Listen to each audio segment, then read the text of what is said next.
Hello दोस्तों, स्वागत है आपका एक नए क्लास में। पिछले दो क्लासेस में हमने आपको बताया इलेक्ट्रॉन एफिनिटी क्या होती है, आयोनाइजेशन पोटेंशियल क्या होता है। भैया क्या होता था? इलेक्ट्रॉन एफिनिटी का मतलब होता था इलेक्ट्रॉन से प्यार करने वाला, इलेक्ट्रॉन लविंग, भैया सीधी सी बात थी। और आयोनाइजेशन पोटेंशियल में उसका उल्टा होता था, यानी इलेक्ट्रॉन एफिनिटी में इलेक्ट्रॉन को ग्रहण करते थे और आयोनाइजेशन पोटेंशियल में इलेक्ट्रॉन को निकाल देते थे। सेम वही प्रोसेस। वैसे ही तीसरा जो टॉपिक है इलेक्ट्रोनिगेटिविटी, देखो भैया सबसे ज्यादा इंपॉर्टेंट इसमें इलेक्ट्रॉन एफिनिटी है, फिर आयोनाइजेशन पोटेंशियल है, फिर इलेक्ट्रोनिगेटिविटी है। कई बार ये पेपर में लॉन्ग के अंदर आ जाते हैं भैया, ठीक है, तो तब आपके काम में आएंगे भाई, क्योंकि अब एक ही लॉन्ग करना होता है, वो भी 25 नंबर का लॉन्ग आता है। अगर इसमें से फंस गया तो आपका काम चल जाएगा भैया, ठीक है। इलेक्ट्रोनिगेटिविटी को हिंदी में कहते हैं विद्युत ऋणात्मकता, सरल भाषा में कहें तो भीख मांगने की क्षमता को इलेक्ट्रोनिगेटिविटी कहते हैं। आपके चारों तरफ ऐसे बहुत सारे लोग होंगे जिनकी इलेक्ट्रोनिगेटिविटी बहुत ज्यादा होगी, हमेशा मांगते रहते होंगे, कभी पैसा मांगते होंगे, कभी खाने को मांगते होंगे, कभी तुम्हारी साइकिल मांगते होंगे, कभी मोटरसाइकिल मांगते होंगे। उनकी गलती नहीं है, इलेक्ट्रोनिगेटिविटी की गलती है।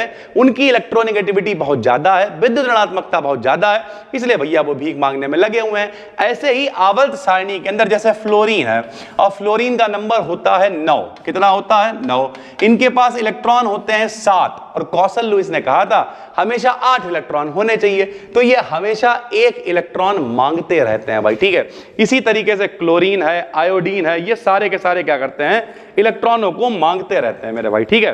तो सीधा सा सिस्टम है। उसके बाद समझिए कैसे लिखेंगे हम लोग। हमने लिखा किसी मॉलिक्यूल में, ध्यान से समझिए, किसी मॉलिक्यूल में एटम के इलेक्ट्रॉन्स को अट्रैक्ट करने की जो पावर होती है, हमने क्या कहा? इलेक्ट्रॉनों को अपनी तरफ खींचने की क्षमता, भीख मांगने की क्षमता क्या कहलाती है? इलेक्ट्रोनिगेटिविटी कहलाती है भाई, ठीक है।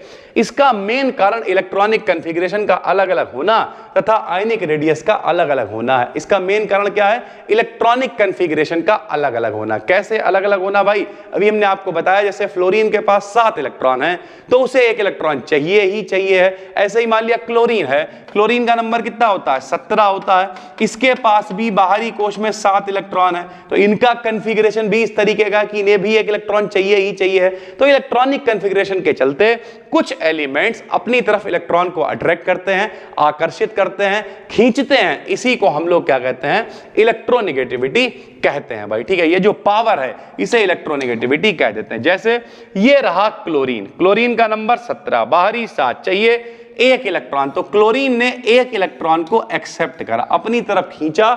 जब खींचा तो इनके ऊपर क्या आ गया? माइनस, क्योंकि जो व्यक्ति इलेक्ट्रॉन देता है वो अमीर आदमी होता है और जो लेता है वो भिखारी कहलाता है, गरीब कहलाता है, उसके ऊपर ठप्पा लगता है। तो इनने 1 इलेक्ट्रॉन लिया तो इनके ऊपर क्या आ गया? माइनस आ गया। साथ में क्या निकल गई? एनर्जी निकल गई। तो इलेक्ट्रोनिगेटिविटी क्या है? किसी इलेक्ट्रॉन को अपनी तरफ खींचने की पावर इलेक्ट्रोनिगेटिविटी कहलाती है भाई, ठीक है।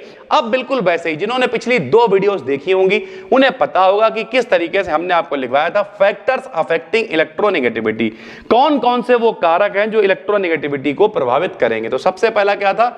Atomic radius. क्या होता था? जो आईपी में होता था, जो ईए में होता था, वही इसमें होगा भाई, ठीक है। एटॉमिक रेडियस बढ़ने पर इलेक्ट्रोनिगेटिविटी की वैल्यू कम हो जाती है, क्योंकि वैलेंस शेल से न्यूक्लियर की डिस्टेंस बढ़ जाती है तथा इलेक्ट्रॉन पर अट्रैक्टिव फोर्स कम हो जाता है। यानी देखो, आईपी की वैल्यू भी रेडियस बढ़ने पे कम हो जाती थी, इसकी वैल्यू भी कम हो जाएगी, ईए की वैल्यू भी कम हो जाएगी, सारी वैल्यू क्या हो जाती है? कम हो जाती है। इलेक्ट्रोनिगेटिविटी का काम क्या है? इलेक्ट्रोनिगेटिविटी का मतलब है इलेक्ट्रॉन को खींचने की क्षमता। जब यहां बीच में कौन होता है? प्रोटॉन, उसके ऊपर प्लस होता है, यही तो इलेक्ट्रॉन को खींचेगा। अगर रेडियस बढ़ जाएगी तो इतनी दूर से ये इलेक्ट्रॉन को खींच के ला ही नहीं पाएगा, नहीं ला पाएगा तो वैल्यू कम हो जाएगी, सीधी सी बात है। दूसरा है इफेक्टिव न्यूक्लियर चार्ज, ये भी वही है। इफेक्टिव न्यूक्लियर चार्ज बढ़ने पर न्यूक्लियस और इलेक्ट्रॉन के बीच अट्रैक्टिव फोर्स की वैल्यू बढ़ती है, जिससे ईएन की वैल्यू भी बढ़ जाती है। अगर आपने इफेक्टिव न्यूक्लियर चार्ज बढ़ा दिया, यानी ये वाला जो आवेश है इसे खूब बढ़ा दिया, खूब बढ़ा दिया, खूब बढ़ा दिया, तो क्या होगा? ये इलेक्ट्रॉन को अपनी तरफ आराम से खींच लेगा, क्योंकि जब इसके ऊपर प्लस बढ़ गया तो ये माइनस वाले को खींच लेगा, और जब खींच लेगा तो इलेक्ट्रोनिगेटिविटी की वैल्यू भी बढ़ जाएगी। फिर जो इनके पास आएगा वो खींचेगा, जो इनके पास आएगा वो खींचेगा मेरे भाई, ठीक है। उसके बाद अगला है पेनिट्रेशन इफेक्ट, ये भी हमने आपको लिखवाया था। पेनिट्रेशन का मतलब होता है पेनिट्रेट करना, घुस जाना मेरे भाई। तो s ऑर्बिटल के लिए इलेक्ट्रोनेगेटिविटी की वैल्यू pdf से कम होती है। अगर आपने देखा होगा कल वाली वीडियो, परसों वाली वीडियो, यानी आयोनाइजेशन पोटेंशियल देखी होगी, इलेक्ट्रॉन एफिनिटी देखी होगी, तो सब में ये सेम pdf नीचे लगी हुई है भाई, क्योंकि सब सेम है। एक याद करो, कहते थे निरमा की थैली के साथ लक्स की भट्टी फ्री, हो सकता है कैटरीना कैफ भी फ्री, संग में ज्वाइंट प्यारी, समझ रहे हैं। तो s ऑर्बिटल के लिए En की जो वैल्यू है pdf से कम होती है, क्योंकि इसकी पेनिट्रेशन पावर जो है वो ज्यादा होती है। शील्डिंग इफेक्ट क्या होता है, हमने आपको बताया था। शील्डिंग का मतलब प्रोटेक्ट करना। जैसे ये एक पेन है, हमने इसे ऐसे करके शील्ड कर दिया। जब आप शील्ड कर दोगे तो बाहर से कोई मतलब ही नहीं रह जाएगा। तो हमने क्या लिख दिया, शील्डिंग इफेक्ट बढ़ने पर न्यूक्लियस और इलेक्ट्रॉन के बीच फोर्स कम हो जाता है, जिससे En की वैल्यू भी कम हो जाती है। भैया जो न्यूक्लियस है उसे आपने शील्ड कर दिया, तो जो बाहर इलेक्ट्रॉन है उससे इसका मतलब ही नहीं रह गया।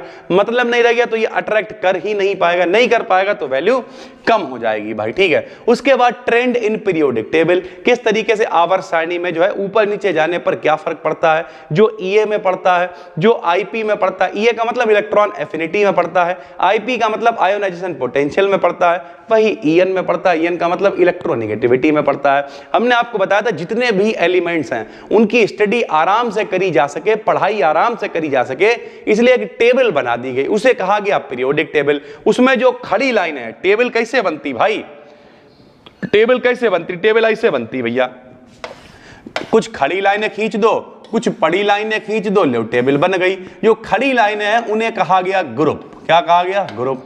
जो पड़ी लाइनें हैं उन्हें कहा गया पीरियड, क्या कहा गया, पीरियड। पीरियड हिंदी में कहते हैं आवर्त, और ग्रुप को हिंदी में कहते हैं वर्ग। भैया आवर्त कितने होते हैं, 7 होते हैं। वर्ग कितने होते हैं, लॉन्ग पीरियोडिक टेबल में 18 होते हैं।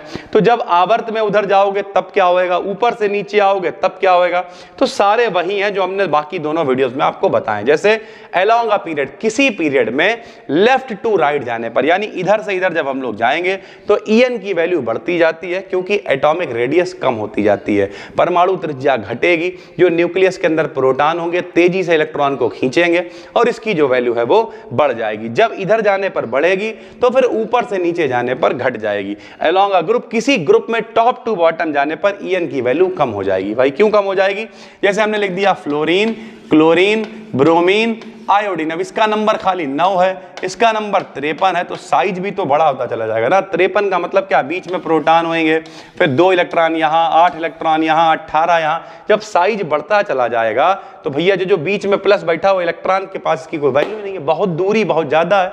जब अट्रैक्ट ही नहीं कर पाएगा तो वैल्यू क्या हो जाएगी, कम हो जाएगी। तो इस तरीके से अगर आप एक पढ़ते हो, सिर्फ ये पढ़ लो, आईपी वाला फ्री में आ जाएगा, ईएन वाला फ्री में आ जाएगा, साथ में केवल डेफिनेशन देख लेनी है। Effect of EN on chemical behaviour, क्या फर्क पड़ता है अगर किसी कंपाउंड में, सब वही लिखा हुआ है सेम। यदि ईएन की वैल्यू अधिक है तब ऐसे एलिमेंट्स बहुत अधिक एक्टिव होते हैं, सीधी सी बात है। ईएन का मतलब क्या है, भीख मांगने की क्षमता बहुत ज्यादा, तो एक्टिव होंगे, हमेशा इलेक्ट्रॉन को खींचने की जुगाड़ में रहेंगे। ईएन की वैल्यू अधिक होने पर एलिमेंट्स स्ट्रॉन्ग ऑक्सीडेशन एजेंट होते हैं। यह भी आपको बता दिया था, ऑक्सीडेशन का मतलब ऑक्सीकारक, जिनका होता है अपचयन। अपचयन का मतलब हाइड्रोजन से क्रिया, प्लस वाले से क्रिया। तो जब ये माइनस है तो सीधी बात है भैया प्लस वाले से ये क्रिया कर लेंगे। यदि दो एलिमेंट्स के आयोनाइजेशन पोटेंशियल नहीं, इलेक्ट्रॉन एफिनिटी यहां पे कर लेना, या फिर जो भी आपका टॉपिक चल रहा है इलेक्ट्रोनेगेटिविटी, तो इलेक्ट्रोनेगेटिविटी कर ली, का डिफरेंस बहुत कम हो तो इनके कंपाउंड आयनिक होंगे। क्यों, क्योंकि जब ये खुद माइनस वाले हैं तो सामने वाला प्लस वाला बन जाएगा। तो जाहिर सी बात है कि भैया जैसे NaCl है, तो अगर Cl के ऊपर माइनस है तो Na के ऊपर प्लस आ जाएगा, यानी इसके कंपाउंड हमेशा आयनिक होंगे भाई, ठीक है। उम्मीद करते हैं आपको समझ में आ गया होगा, बिल्कुल आसान है भैया। इसमें एक टॉपिक कल आपको और करा देंगे, एटॉमिक रेडियस, और ये यूनिट भी आपकी खत्म हो जाएगी, बिल्कुल भी डरना नहीं है। आने वाली 15 वीडियोस के अंदर आपकी फर्स्ट सेमेस्टर की केमिस्ट्री खत्म हो जाएगी, तो डरो बिल्कुल नहीं। हम कोशिश कर रहे हैं अगली 15 वीडियोस आपको लगातार देने की। 15 से 20 अगस्त तक सारा कलेश खत्म, उसके बाद रिवीजन करते रहो, प्रैक्टिस करते रहो, आराम से जाके पेपर दे आओ जाके, कोई दिक्कत की बात नहीं है भाई, ठीक है। जब ये कोर्स वगैरह हो जाएगा तो आपको complete free notes, Telegram channel है BDKD BSc, वहां पर डलवा देंगे, आराम से पढ़ डालना, देख डालना, कोई भी दिक्कत नहीं है भाई, ठीक है। हम मिलते हैं आपसे एक और वीडियो में, तब तक के लिए धन्यवाद। डिस्क्रिप्शन में प्लेलिस्ट है, बिल्कुल फ्री में सारी चीजें आपको करा रहे हैं, वो भी स्ट्रक्चर्ड तरीके से, कोई हवाबाज कंटेंट नहीं भाई, ठीक है, स्ट्रक्चर्ड तरीके से। हालांकि बहुत सारे लोग हमसे कहते हैं कि यार इतना स्ट्रक्चर्ड क्यों पढ़ा रहे हो भैया, ठीक है सारी चीजें यहीं पढ़ा दोगे तो कौन कोर्स लेगा। अरे ठीक है यार, जिसकी तथा होगी, जो अच्छा बच्चा होगा वो एप्लीकेशन पे कोर्स पे पढ़ लेगा, कंटेंट वही है।